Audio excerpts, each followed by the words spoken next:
한화에너지가 그룹 지주 회사인 주한화의 지분 공개 매수에 나섰습니다. 한화에너지 어떤 기업이냐면 김승현 회장의 새 아들이 지분 100%를 가진 기업인데요. 공개 매수 가격이 우선 논란입니다. 비교적 낮게 책정되어서 헐값이어도 너무 헐값인데 소액주주들의 원성이 쏟아지고 있습니다. 한화는 어떤 계획이 있는 건지 김대우 경제학 박사와 살펴보겠습니다. 박사님 안녕하세요. 네, 반갑습니다. 네, 새 아들이 지분 전부를 가진 회사 한화에너지인데 이 지주사에 대한 지배력을 높인다. 아무래도 좀 승계 작업으로 봐야 될까요? 그렇습니다. 요즘 한화가 그러니까 김승현 회장님께서 새 아들에게 지분을 빠른 속도로 넘기려고 하는 그런 어떤 움직임이 여러 곳에서 지금 보이고 있는데요. 지분뿐만이 아니라 새 아들의 경영 현장에 직접 방문을 해서 그래서 힘을 실어주기도 힘을 했고요. 실어주기도 했죠. 회사가 오너가 자녀들에게 지분을 넘겨주려고 하는 것은 인지상정이고 또 자신의 자식들을 통해서 회사가 영원 무궁하게 바라는 것도 하나의 대부분 사람들의 공통적인 마음일 것입니다. 그런데 여기서 이제 금융시장이나 증권시장에서 이를 주목해서 바라보는 것은요.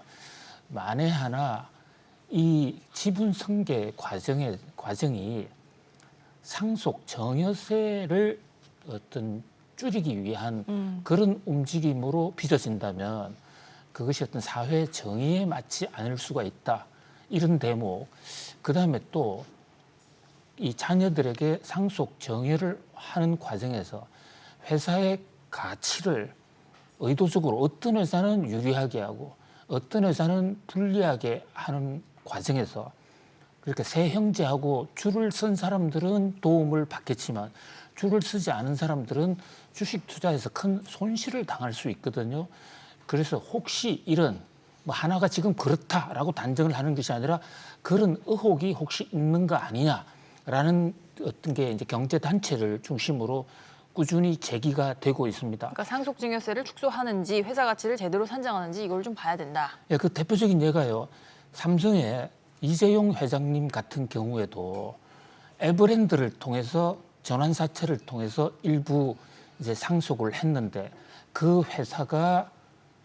회사를 이제 키워서 삼성물산하고 합병을 하는데 그 과정에서 삼성물산 가치는 떨어뜨리고 제일 모직 가치는 높여서 그것이 지금도 그 국제사회에서까지 지금 엘리어트 등으로부터 소송을 당하는 그것이 삼성그룹의 큰 지금 어떤 오나 리스크로 되지 않았습니까?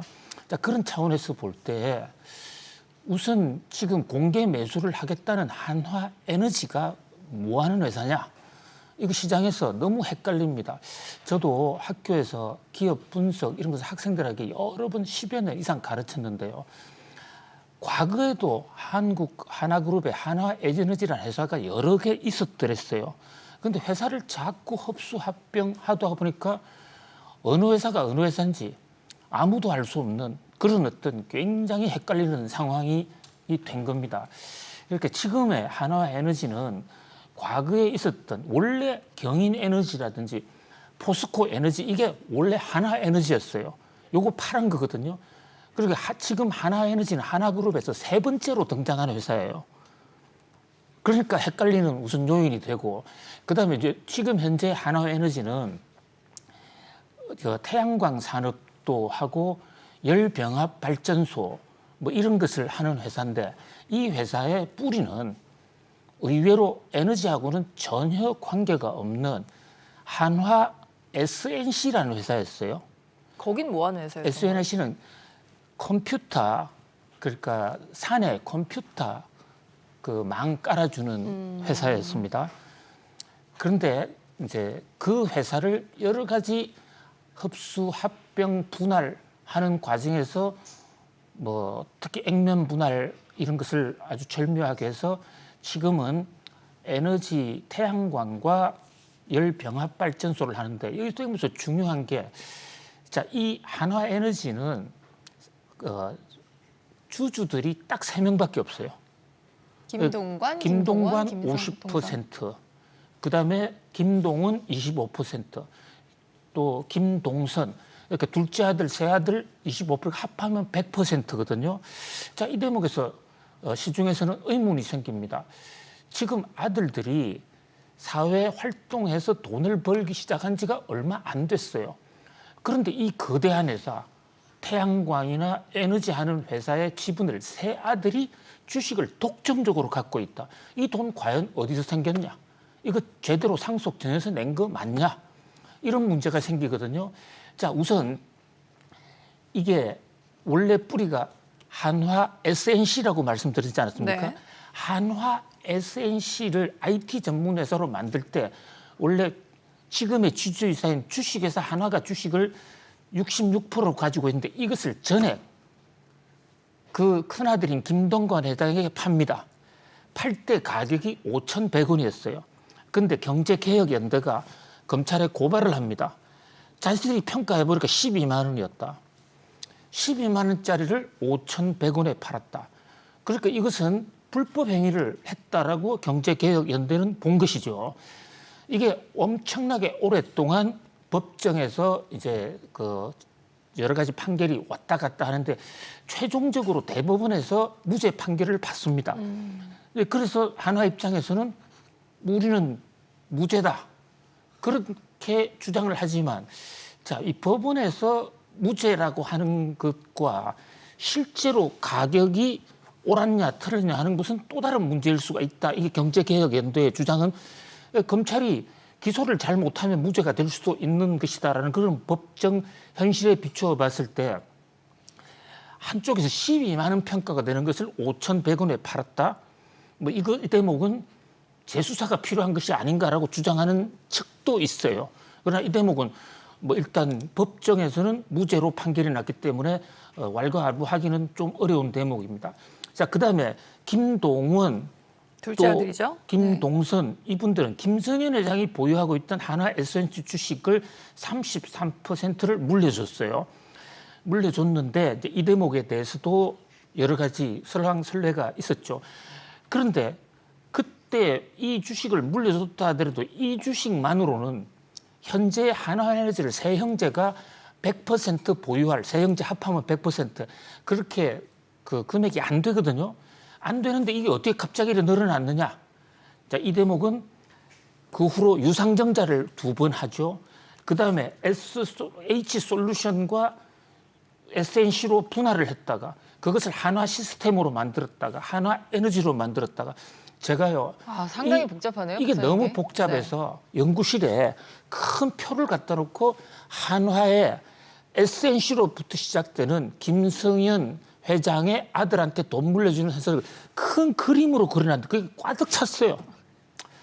근데 이번에 하나 더 추가를 하셔야겠어요. 또. 이제 또 추가 이제 다시 그려야 될 판국입니다.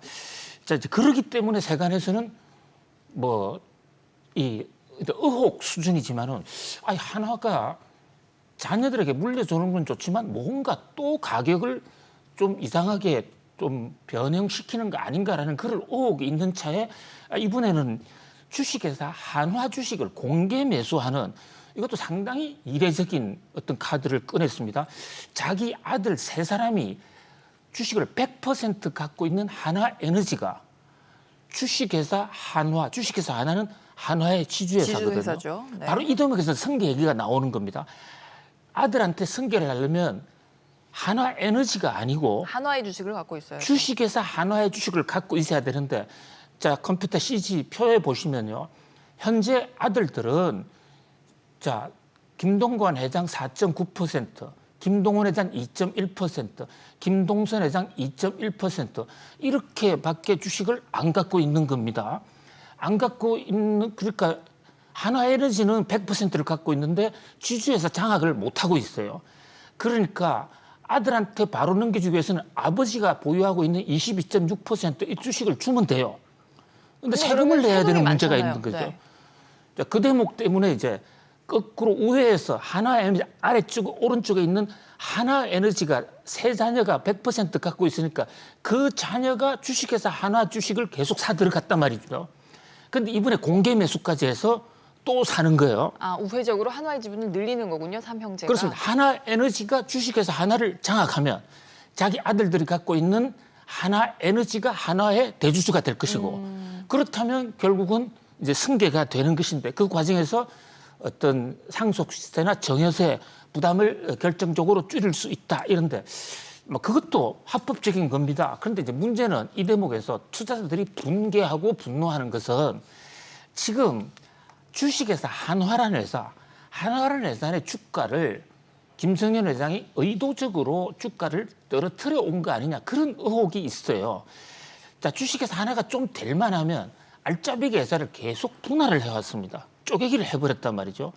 그래서 주가가 지금 떨어졌었는데 떨어졌다기보다도 주가가 많이 오르지 못하고 많이 있었는데. 오르지 않았고 PER이나 PBR 이게 밸류에이션 그러니까 그 밸류업 하지 않은데 밸류업이 안 된 지주회사 주가는 절대 사지 말라는 얘기가 나오게 된 이유 중에 하나가 바로 주식회사 하나 같은 사례가 있기 때문에 그 승계 작업을 하는 경우에는 주식회사 한화의 주가가 떨어져야만 유리하죠, 사들이는 데. 그렇습니다. 나중에 상속에도 유리하고 사들이는 데도 유리한데 이번에 이제 하나에너지가 사들어간다 이러는데 사들어가면서 공개 매수 가격을 제시했는데 3만 원에 사겠다 이랬어요. 이게 많이 낮은 거예요? 이렇게 이제 그동안에 다른 회사 올 들어서 공개 매수를 한 최근 3개월 평균치와 가격을 비교를 한번 해보면요. 올해 진행된 공개 매수 할증률은 락앤락 25%, 한솔 로지스틱스 24%다 20%가 넘어요. 근데 주식회사 한화는 10%밖에 안 되거든요.